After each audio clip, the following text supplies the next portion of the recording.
There are many unique and historic items in the MacArthur Museum of Arkansas Military History. One of those items on display is a uniform from the Civil War. The 160-year-old Confederate Lieutenant Colonel Ordnance officer's uniform belonged to James Henry Burton. James H. Burton's talents and skills preceded the Civil War, but the knowledge and expertise gained before the war led to his important role in the Confederate Army as head of all Southern armories. James Burton was born August 17, 1823 at Shenandoah Springs, Virginia.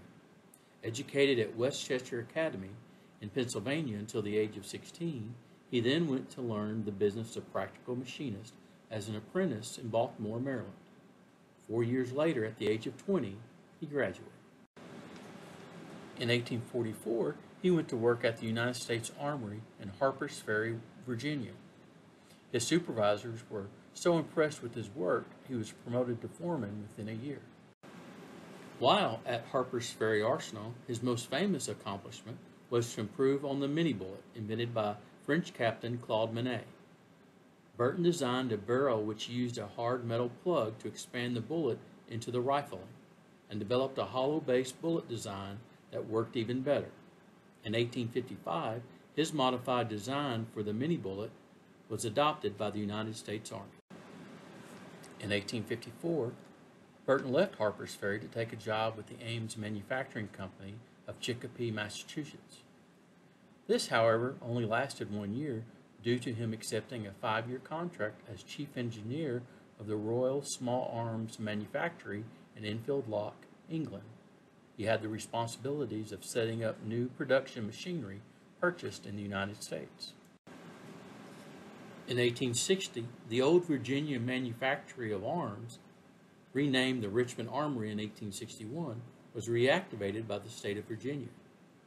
J.R. Anderson and Company received the contract to supply the machinery. They asked James Burton to oversee the process. In June of 1861, Burton was appointed superintendent of the Richmond Armory. In December of 1861, Burton was commissioned lieutenant colonel in the Confederate States Army and placed in charge of all Southern armories. In 1862, Burton went to Macon, Georgia, where he established a new armory for the Confederacy. During this time, he went into business with Edward N. Spiller and David J. Burr. This partnership resulted in the Spiller and Burr revolver. The three men hoped to make a fortune.